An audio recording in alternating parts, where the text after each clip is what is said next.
Escuchemos al pastor Víctor Manuel Buitrago y la sabiduría de la palabra de Dios para hoy. Dios eterno, Señor de toda sabiduría y de toda gracia, estamos aquí, Señor, en este momento con el único propósito de aprender de tu palabra, y por eso te rogamos en el precioso nombre de Jesús que tú, Señor, nos bendigas, nos ayudes, nos des sabiduría, entendimiento, para que comprendamos cada parte de la escritura que vamos a estudiar en este momento. Señor, que sea para edificación de nuestras vidas y para glorificación de tu santo nombre. Gracias, en el precioso nombre de Jesús, te adoramos y te bendecimos. Amén y amén. Gloria a nuestro Dios. Estamos aquí para comenzar nuestra lección número 11 de Tesalonicenses Inductivo. Y vamos a estudiar hoy capítulo 3, segunda a Tesalonicenses, capítulo 3, versículos del 1 al 5. Para eso pues voy a iniciar leyendo los versículos 1 y 2. Por lo demás, hermanos, orad por nosotros para que la palabra del Señor corra y sea glorificada, así como lo fue entre vosotros, y para que seamos librados de hombres perversos y malos, porque no es de todos la fe. No es de todos la fe. Esto es lo que nos dice el apóstol Pablo aquí en esta sección, que es bien importante, bien interesante. Muy bien, entonces vamos a recurrir a nuestra presentación de PowerPoint para que podamos que usted pueda tomar las notas que se deben tomar cuando estamos en este tipo de estudio bíblico. El apóstol Pablo pide que la iglesia ore por él por 4 cosas. ¿Cuáles son esas 4 cosas? Primero, que oren para que la palabra de Dios corra. Segundo, para que esa misma palabra sea glorificada de la misma manera como fue glorificada entre los tesalonicenses. Tercero, para que Pablo y sus colaboradores sean librados de hombres perversos. Y cuarto, para que del mismo modo sean librados de hombres malos. Eso siempre ha pasado, siempre ha habido en todas las épocas de la historia de la iglesia personas que no quieren que la palabra de Dios sea predicada. ¿Qué quiso decir el apóstol Pablo con la expresión para que la palabra del Señor corra?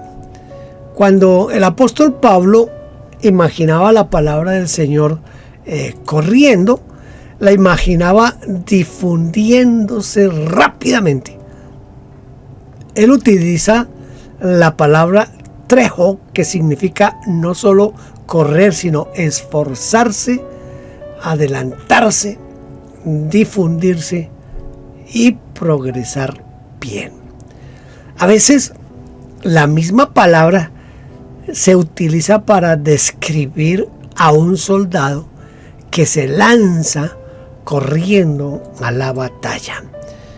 Yo me imagino en este momento cuando David se está enfrentando a Goliat, y la Biblia dice que David corrió hacia la línea de batalla para enfrentar al gigante Goliat. Esa palabra se puede utilizar, como dice Pablo aquí, para que la palabra corra, pero también para cuando el soldado va a entrar en la línea de batalla.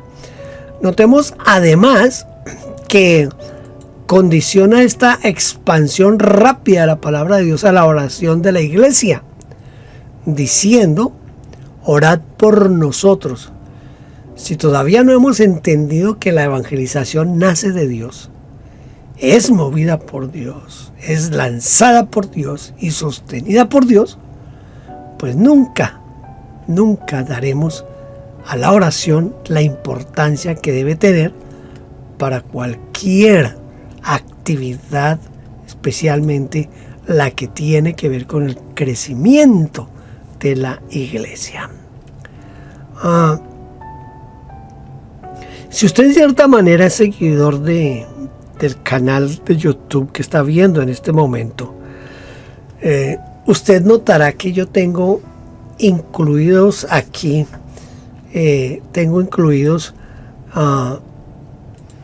los miércoles especialmente, un tiempo que los denominamos oración misionera. ¿Qué es lo que hacemos en ese tiempo de oración misionera? Nosotros buscamos, generalmente lo hacemos cada miércoles, por 3 etnias diferentes, 3 grupos diferentes que no han sido alcanzados con el Evangelio, y entonces oramos por esos grupos. También generalmente utilizamos orar por un misionero en específico, pero me refiero a la oración, la intercesión. Nos basamos en lo que dice el Señor en Ezequiel 22:30, donde Él dice: y busqué entre ellos un hombre para que se parara en la brecha, hiciera vallado a favor de la tierra para que yo no la destruyese, pero no lo encontré.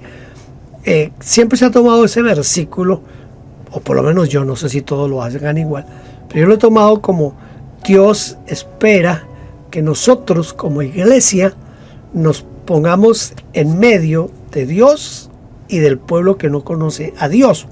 Entonces yo me pongo en medio, intercedo delante de Dios para que Dios mueva su mano a favor de este grupo que no conoce a Dios. Entonces eso es básicamente lo que se hace en la oración misionera, y yo entiendo más o menos que eso es lo que está pidiendo aquí el apóstol Pablo en este momento, cuando está pidiendo que se ore para que la palabra de Dios corra, para que la palabra de Dios siga hacia adelante.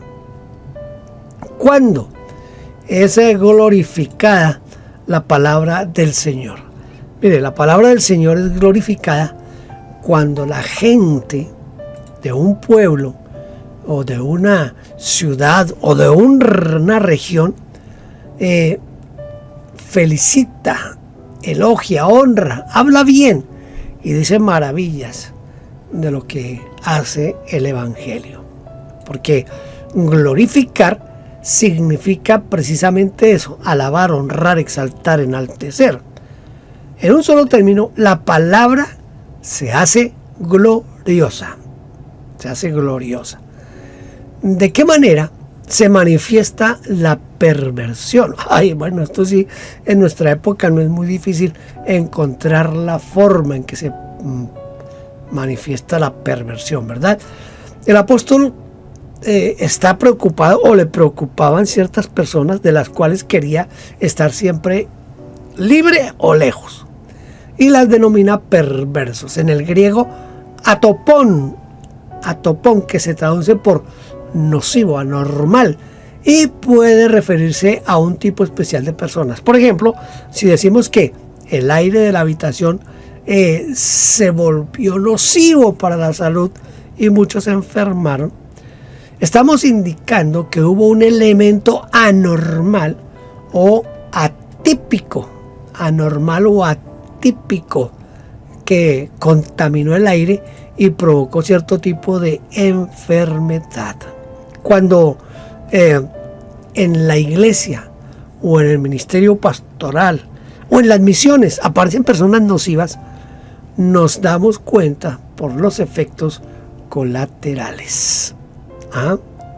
Sí, se puede ver eso. Aparecen críticas de la iglesia, del pastor, de los líderes, de lo que se predica, de lo que se enseña. Y pues se genera un aire espiritual contaminado que a veces provoca enfermedades como el desgano para evangelizar, o quizás el materialismo y la ausencia de diezmos y ofrendas, la liviandad espiritual, es decir, se hacen chistes y bromas de los siervos del Señor y de las cosas sagradas, aparecen brotes de falta de respeto, de rebeldía, y a veces una abierta desobediencia o desafío a la autoridad que Dios puso en la iglesia. Si el apóstol Pablo pidió que orasen para que sea librado de este tipo de personas, nosotros también debemos hacer lo mismo. Existe una diferencia entre hacer cosas malas y ser malo. Bueno, yo supongo que es igual que como cuando hablamos de cometer pecado y vivir en pecado, ¿verdad? Que es una cuestión bien diferente. El texto dice: orad por nosotros para que seamos librados de hombres malos, lo que indica un modo de ser de esos que marcan y que se marca una gran diferencia, porque todos estamos expuestos al pecado, y aún los hombres más santos alguna vez o varias veces han hecho cosas realmente malas, pero ellos fueron considerados santos y buenos, porque esos pecados fueron la excepción de la regla. No era que vivieran haciendo ese mismo asunto, pero cuando una persona es mala, si bien tiene excepciones a la regla y hace cosas buenas en esencia, su corazón, es decir, su misma alma, es mala. Este es el punto de diferencia. La palabra en griego para malo es poneros, y se traduce también por malvado, perverso, maligno, que tiene el ojo malo. Puede ser que se esté refiriendo a que tiene envidia, celos, o que ve con malas intenciones en todo momento. Con los malos no se puede llegar a dialogar para llegar a acuerdos, porque el acuerdo nunca llegará. Tampoco se puede discutir una propuesta, porque vive bajo otros valores y principios que son incompatibles con el Evangelio. Por eso no pide que oren para que los malos cambien de actitud o se conviertan, sino para estar lejos de su alcance y de su influencia. Entonces es lo que el apóstol Pablo está pidiendo. No es oren para que se conviertan, no, aléjense, que estén lejos de nosotros. ¿Qué quiso decir con la frase porque no es de todos la fe? Porque no estaba tratando el tema de las creencias ni de las dudas, sino de perversión y la maldad. Cuando el apóstol Pablo piensa en la fe en el contexto de la perversión y la maldad, no se está refiriendo a la fe como tal, sino a la elección de Dios, que se concreta en la salvación y en el nuevo nacimiento. Aquí este es un aspecto un poco complicado para tratarlo con este enfoque que le estoy dando, pero creo que con esto se recibe una explicación, creo que más o menos como sensata, ¿verdad?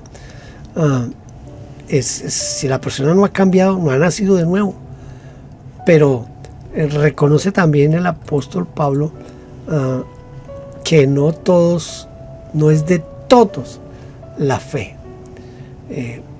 Es decir, que no todos no han creído en el Señor Jesucristo, y por lo tanto siempre habrá personas malas de las cuales debemos alejarnos y pedir a Dios que nos aleje de esas personas, ¿verdad? Que nos libre de ellos, sobre todo en este tiempo, que es un tiempo un poco complicado, con esto de los derechos de tantas personas, que uno se queda pensando si por defender los derechos de unos se pisotean los de otros. Entonces, ¿de qué derechos estamos hablando, verdad? Segundo a Tesalonicenses 3:3. Pero fiel es el Señor, que os afirmará y os guardará del mal. Eso es lo que dice 3:3. ¿Qué significa fiel? Mire, fiel según el diccionario, significa que guarda la fe. Es decir, un buen concepto que se tiene de una persona o de una cosa. Es la creencia que se da a las cosas por la autoridad de quien las dice. Palabra que se da o promesa que se hace con cierta solemnidad. Exacto, conforme a la verdad. Todo eso es lo que dice el diccionario del término fiel. En el griego se utiliza el término pistos, que significa digno de confianza, confiable, fiel, seguro, verdadero, fidedigno. Básicamente es lo mismo, ¿verdad? El pistos, que lo que dice la Real Academia Española de la Lengua. Según este texto, ¿en qué es fiel el Señor con su iglesia? El Señor es fiel principalmente en dos cosas. Son muchas cosas, ¿verdad?, en las que Él es fiel. Pero aquí con este contexto, es fiel principalmente en dos cosas. Primero, que afirmará a la iglesia. En el griego, el término afirmar, se utiliza el término esterizo, que significa afirmar, fijar, establecer. En otras palabras, el Señor es fiel en dejarla en una postura fuerte e inamovible. El Señor Jesucristo dijo: yo edificaré mi iglesia. Y pues no tenemos dudas que es el más grande arquitecto del universo, y con todos los planos bien diseñados, con una variedad enorme de materiales a su disposición y con un soporte financiero inagotable, con colaboradores a su disposición, tanto en el cielo como en la tierra, y con la garantía de su nombre, ante el cual se doblará toda rodilla en el cielo y en la tierra y debajo de la tierra, que el Señor va a edificar su iglesia, ¿verdad? Él la va a edificar. En segundo lugar, el Señor es fiel en guardarnos del mal o del maligno. La palabra guardará, que es fulasei, significa que montará guardia, vigilará, estará alerta, custodiará, guardará y preservará. El Señor es fiel, por lo cual no dudamos en absoluto que Él todo lo ve, observa y se proyecta más allá de lo que nosotros podemos ver o imaginar. Realmente estamos en buenas manos. Un día se nos revelará de cuántos males nos libró el Señor, porque Él es fiel. Él es fiel. Ahora vamos a leer segunda a Tesalonicenses capítulo 3 versículo 4. Segunda a Tesalonicenses versículo 4. A ver, parece que se me olvidó poner allí el PowerPoint de lo que estaba diciendo. Bueno, vamos a leer por ahora lo que nos dice 3:4. Y tenemos confianza respecto a vosotros en el Señor, que hacéis y haréis lo que os hemos mandado. Lo que os hemos mandado. A ver, para que no se me olvide, ahora sí voy a poner aquí el PowerPoint. Existe una diferencia entre tener confianza en una persona porque que nosotros creemos que es confiable, y tenerle confianza en el Señor, ¿verdad? ¿Hay esa diferencia? ¿Existe esa diferencia? Sí, claro que sí, existe esa diferencia entre estos dos aspectos. Existen miles de personas de otras religiones, aún de entre los más paganos, y otras que se declaran completamente ateas, que son confiables. Se puede confiar en su honestidad, se puede confiar en su integridad, en su fidelidad, en el cumplimiento de sus compromisos y en que nos dirán la verdad. Bueno, otro tanto se puede decir de muchísimos cristianos, ¿verdad? Se puede decir de muchísimos cristianos que de todas las denominaciones, iglesias y aún de sectas como los Testigos de Jehová o los mormones, todos pueden ser dignos de confianza y probablemente no nos equivoquemos, pero el apóstol Pablo va más lejos y hace descansar su confianza en el Señor, el mismo que produce tanto el querer como el hacer. Aquel que hace posible lo imposible. La confianza en los hombres es frágil y quebradiza, pero la confianza en la iglesia, sostenida, guardada, guiada, afirmada y librada del mal por el mismo Dios, es 1.000.000 de veces superior, sin duda. El apóstol Pablo no veía qué hacían, pero confiaba que estaban obedeciendo. Tampoco sabía qué harían, pero estaba seguro de que el Señor, en el Señor y con el Señor, harían lo que se les había mandado. Esto es muy importante porque es esa confianza de Pablo hacia los tesalonicenses, aunque estaba Pablo ausente de ellos. ¿Por qué Pablo emplea la palabra mandar? Diciendo, hacéis y haréis lo que os hemos mandado. ¿No es eso autoritarismo? ¿Tenían derecho los tesalonicenses a disentir con Pablo y sus colaboradores? ¿Acaso no tenían derecho a pensar de otra manera? El término mandar, que es paranelo, significa mandar, ordenar, y a veces dar órdenes estrictas, y una orden es un mandato que se debe obedecer, cumplir y ejecutar, y no incluye ni cuestionamientos ni discusión. Por ejemplo, ¿qué sería del ejército si cada orden fuese cuestionada? ¿Qué hubiera pasado con las iglesias del Nuevo Testamento si se hubiese enseñado que el descenso de un don del Espíritu Santo o que la oposición es necesaria para el buen gobierno de la iglesia? Estos son pensamientos filosóficos y políticos moldeados por el anarquismo y el nihilismo, principalmente después de la Revolución Francesa. Escuche, después de la Revolución Francesa. Pero se oponen abiertamente al consejo de Dios.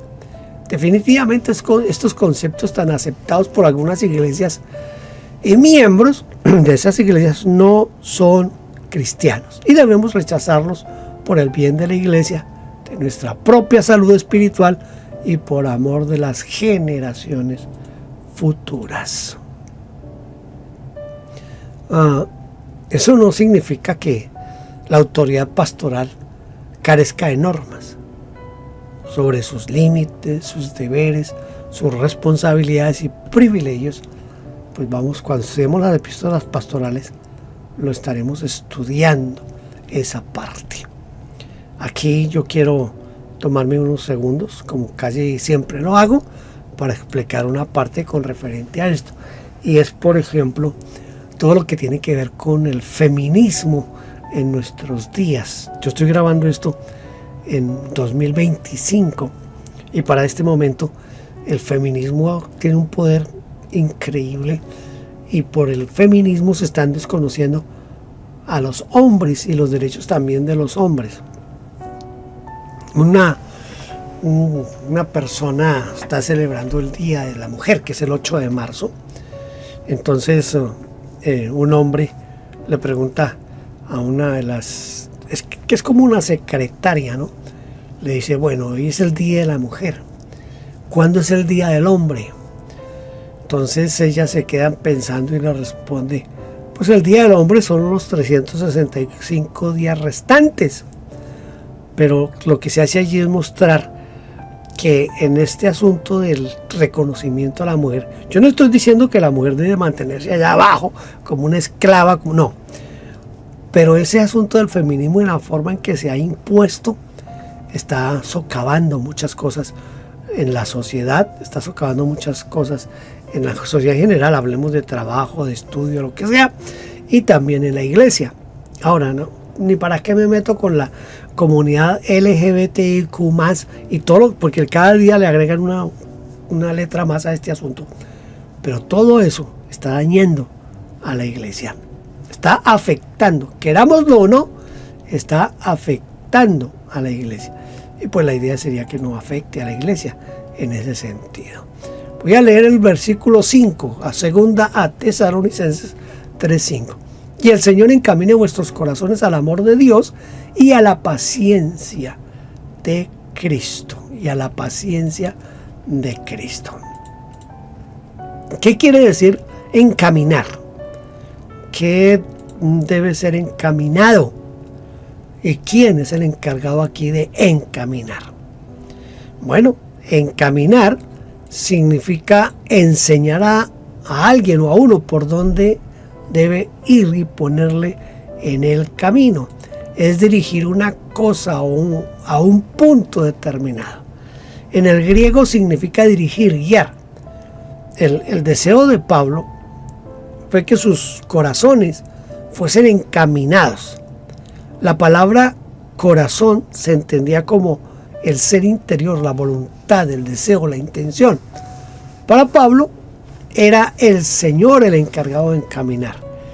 Es decir, enseñar a dónde hay que dirigirse y poner el deseo interior. Es el Señor.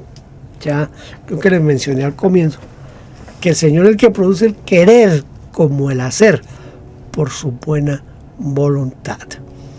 La iglesia debería llegar a dos metas. ¿Cuáles serán esas dos metas? El anhelo de Pablo fue que el Señor los dirija a dos metas. Primero, el amor de Dios, o hacia el amor de Dios. Que sientan deseos de recibir más y más del amor de Dios.